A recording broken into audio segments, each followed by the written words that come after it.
Good afternoon. My name is Malcolm Goggin. I'm a professor of practice at the School of Public Affairs, and I teach a capstone course every semester. The capstone course is designed so that a student finds a client, works with a client defining a need, and then works throughout the semester to prepare a final report and PowerPoint presentation that you will see today. Hi everyone, my name is Sarah Purdy and I'm a student of the Masters of Public Administration program at Arizona State University.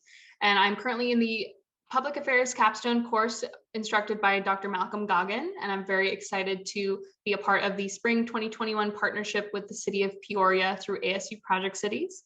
Today, I have a presentation for you all with my recommendations for funding opportunities and strategies for water conservation initiatives. So this project is one of two that focuses on funding opportunities for sustainability initiatives in Peoria. Mine, of course, is focused on water conservation, and then my counterpart, Michael, is going to be discussing the funding related to recycling. The overall purpose of this project was to develop a set of recommendations, and you'll see that my recommendations are broken up between ideas that are more focused on ways of obtaining additional funding, as well as then strategies for practical and efficient use of those funds. First, I came up with a couple research questions to guide my studies. First being, what are successful sustainability strategies that have been used by other local governments in arid regions? So this question emphasized my focus on finding practical and trusted ideas that have been used before by other similarly situated municipalities. And then my second question was, how do different strategies of funding impact the effectiveness and longevity of sustainability initiatives in a local government? And this one helped me maintain focus on seeking out funding opportunities that are continuous and lead to long-term benefits. The research methods that I used for this project are all qualitative approaches. First being the survey of Peoria residents. I was actually able to use the data from the EMS 589 group with Stephen Russell's help in procuring that information, because they were able to create a really wonderful survey that actually aligned with everything that I was hoping to gather from Peoria residents. So thank you very much to that group for allowing me to use some of their data. I also communicated with the Peoria Water Services Department, and I had an interview with Kate Powers, the Water Services Director, as well as I did some research on the Peoria fiscal year 2021 annual program budget book to see how the enterprise funds are allocated to the Water Services Department. And then Victoria Castor, the Sustainability and Water Conservation Coordinator in Peoria, was able to put me in contact with a variety of representatives from other Arizona cities, where I was able to do a couple virtual interviews with some of them, and I communicated through email with others that weren't able to schedule the time to sit down with me. But I was able to collect a lot of information from Arizona cities, and they also recommended that I take a look at some websites for a few other cities in the United States as well. The findings for this research is laid out on this slide, and I broke them up by each of the different methods that I used. So the survey results gave me a lot of information about how passionate Peoria residents are about digital communications and learning more about city initiatives through social media or email. They are also very passionate about the rebate program that the Water Services Department currently offers, and they would be excited to learn more about that and to see an expansion of that rebate program. Then I spoke with Kate Powers, and he told me about the funding, which aligned with what I saw in the program budget book, which is that the Water Services Department is funded through enterprise funds. They don't currently have grant opportunities that they're capitalizing on, and the dedicated staff for water conservation is comprised of 2 people. So just by having only 2 people allocated to this endeavor, it is going to limit the ability to seek out new funding sources and also to roll out new initiatives. And then the interviews that I did with other Arizona representatives gave me a lot of wonderful stories about their use of public and private partnerships, as well as nonprofit collaboration. So these were some really great examples of how to utilize these other creative sources of funding and also like labor and volunteering to take care of some of their capital projects. And they also referred me to a lot of really wonderful grant opportunities. And that brings me to my first recommendation, which is the utilization of grants. So I have a matrix here that provides at-a-glance information on the funding source, a couple details about the applications, and some information about application deadlines where applicable. The Salt River, Pima, Maricopa Indian Community, Fort McDowell, Yavapai Nation, and Gila River Indian Community grants are all through Maricopa County specific programs, and they were all recommended to me by different Arizona representatives. These are something that the City of Peoria should definitely capitalize on as soon as possible when the grant applications open up again. Then we also have the Water Infrastructure Finance Authority of Arizona. These ones require that projects must already be defined, and if your application is approved by their board, then the city would just need to obtain approval through a bond election.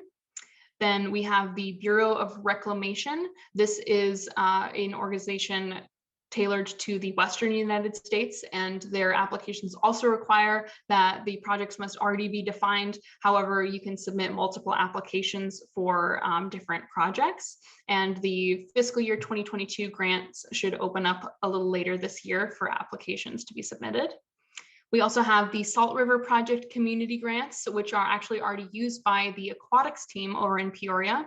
So I would recommend having someone from their water services department collaborate with the aquatics team to see if they can get water services added to that application, or if they can work with them with the next application round to get some funding derivative for the water services department. And then we have a federal grant that I wanted to point out, the EPA multi-purpose grants. These must be done at the state level. However, I thought this was a good opportunity to recommend that Peoria collaborate with other Arizona cities to see if they can reach out to the state to have them apply for this fund, and then have the funds allocated to the cities. And finally, I listed grants.gov, which is a centralized database of federal funding opportunities, not only related to water conservation, but also a variety of other sustainability initiatives.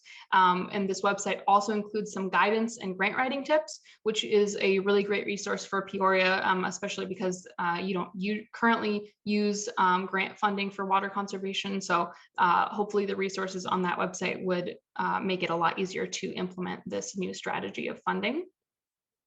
Next, I have my recommendation to reach out to nonprofits throughout the Valley to seek collaboration on the realization of capital projects, and also seek funding from them if possible. I listed a couple of the relevant organizations on this slide here that were recommended to me through different Arizona representatives, to just kind of say that they had a really great experience working with these organizations. And so these are definitely ones that the city of Peoria should look into. And then my next recommendation is related to public-private partnerships. So like I mentioned earlier, this is something that other cities have seen a lot of success in. So this slide includes a list of the largest employers in Peoria, and these would be great starting points for interacting with local businesses to see if there are funding opportunities, or if you can couple funding from these businesses with grant funding and then kind of take on new projects, or use them to help promote resident education materials or volunteering strategies. And then I have recommendations that are more related to strategies for the practical and efficient use of funds, like I mentioned earlier. First being education and outreach. So Peoria already has a really wonderful newsletter called Peoria Now, which is included in the water utility bill envelopes. However, residents in the survey expressed that they're interested in receiving this information through email. I looked at the Peoria website, and this is actually already possible. It just seems like maybe some residents aren't familiar with where to go to sign up for the email newsletters. So, the immediate recommendation for this is just to promote this wonderful newsletter that you already have in place, and just to kind of get the word out there to residents, perhaps by including messaging on the flyers, or by including it in neighborhood events. And neighborhood events is my next point. I wanted to recommend that the city personnel work closely with homeowners associations to coordinate events that are specific to water conservation. And then for areas that don't have homeowners associations, I'd recommend taking a look at the local businesses, whether those are small businesses or larger corporations, to see if you can coordinate events with them and get the word out for those communities through the local businesses instead of homeowners associations. And then last, the social media campaigns. Utilization of social media is a really fast and efficient way of getting news out to residents. And with water conservation, there's a lot of visually engaging opportunities to take pictures of xeriscape gardens or to show off the devices that are eligible for rebates. So these would be a really fast and efficient way of getting more education out there to the residents. And next, I wanted to recommend an expansion of the rebate program. So whether it's funding allocated from the enterprise funds or from grant funding that you're able to obtain, it would be really great to offer more rebates each year because residents are very passionate about that. And Kate Powers told me that you're running out of rebates each year because people are using them up and they love them. Ideally, it would be great in the future to add other water saving devices to qualify for the rebate program so people can use this even more and feel even more connected to the city through the changes that they make in their own homes. And then my next recommendation here is a bit of an investment, but it's something that I still felt was very important to mention in funding opportunities because it would potentially lead to long-term benefits, and that is to implement advanced metering infrastructure and utilize self-service dashboard software such as WaterSmart. The WaterSmart platform would allow residents to view leak notifications, irrigation recommendations, and hourly metrics on their water use. And I am familiar with WaterSmart because the city of Tempe told me about their water conservation practices and said that they rolled out WaterSmart last year and they've already seen a decrease in the residential gallons per capita per day. So they have wonderful things to say about WaterSmart, and it is quite an investment, but it could lead to some long-term benefits. And then my last recommendation here is the addition of a water conservation specialist position. And I come from a human resources background myself, so I know that it is a lot easier said than done to add a new position to an organization. But given the size of Peoria and the conservation efforts that you currently have in place, in addition to the recommendations that I've outlined in this report, it would be really beneficial to have additional staffing that would be able to coordinate water conservation programs and events and add to the dedicated staff members that you currently have. And some of the things that they could specialize in are grant writing, because there is a lot of work that goes into applying for those grants, expanding the rebate program, coordinating with businesses and nonprofits to create partnerships, and interacting with the community and HOAs as well as residents themselves. Lastly, I just wanted to say thank you so much to everyone who's watching, and thank you to Jay Davies and Steve Russell for allowing me to participate in this wonderful project. And I hope everyone has a great day. Welcome. My name is Michael Engelbrecht, and I'm a Master of Public Policy student at the Watts College of Public Service and Community Solutions. In this presentation, I will be discussing my project regarding sustainable funding of recycling as it relates to the city of Peoria. I will begin by highlighting the main sections of my project, which were completed over the past several weeks. To begin, we cover relevant background information that has led to what this project is hoping to accomplish. Next, I will discuss the approach for the project. This will lead into some discussion about how the city of Peoria operates their recycling program. And finally, I will give some recommendations that can be explored. This project is the result of a Project City Networks partnership between the city of Peoria and Arizona State University. Part of the concern in the initial meeting with the city of Peoria staff was to develop a project that could identify and discuss sustainable funding mechanisms for current or future recycling operations. Thus, the question that drives this project is what funding opportunities exist for the City of Peoria recycling program. Now, recycling has caught on in many American municipalities almost as well as the moniker reduce, reuse, recycle. Over the past 50 years or so, recycling has gained national attention as a way to take on our growing landfills. 1970 was also the year that the Environmental Protection Agency was stood up. But for the city of Peoria, a recycling program was not instituted until the 1990s, and with little success. A 2001 Arizona Recycling Program report indicates that only 0.237% of all waste generated in Peoria was being diverted from landfills. By 2009, however, the city of Peoria had their first sustainability action plan. The plan was created as a direct response to fiscal and budget difficulties affecting the ability to fund programs. Additionally, the City Council's vision at the time was to achieve energy efficiency, environmental protection, and fiscal responsibility. While the City of Peoria has been expanding its recycling operation, it's important to discuss the last few years and its impact on recycling and solid waste more generally. For a time, recycling was considered to be a win-win because municipalities were diverting recyclable materials from landfills, and those commodities could be sold to improve revenue. In 2017, China announced several environmental regulations, and by 2019 banned many imported recyclable materials. The impact of these policies has not yet been realized, but many brokers of recyclable materials were left without buyers, and recyclable materials started getting placed more and more in landfills. One final point to make is that the 2019 coronavirus has also impacted solid waste disposal over the last year, with increasing total waste generation and changes in waste streams. While the entire picture is still being painted, we know that these changes exist as more businesses offer curbside and delivery options for customers, and employees are increasingly working from home. With several challenges to the city of Peoria, how can this project achieve the intended goal and answer which funding opportunities exist? Several academics have conducted research into this area. The summation is that several areas do exist to secure funding or reduce costs.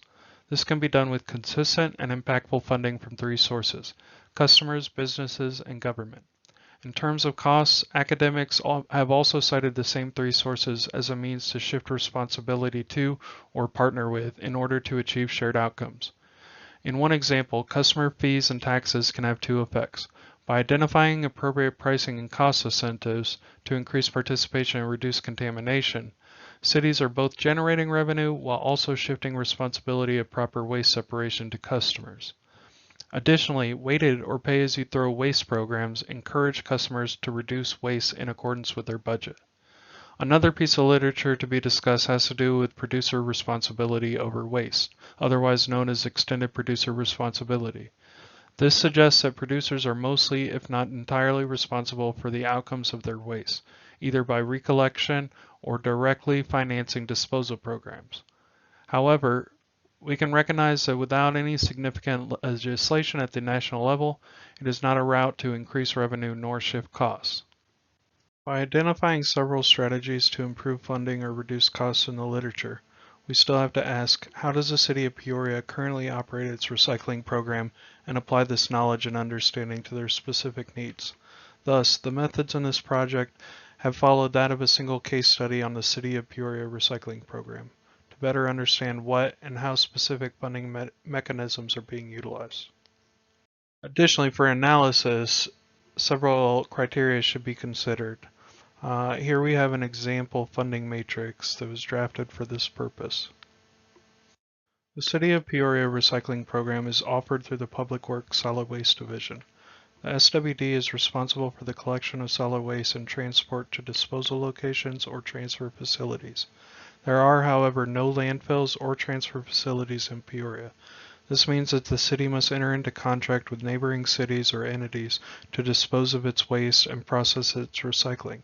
However, ARS 49-703 allows for the joint operation of solid waste facilities and acknowledges the city's right to exercise authority to jointly own or operate with any public facility within the state.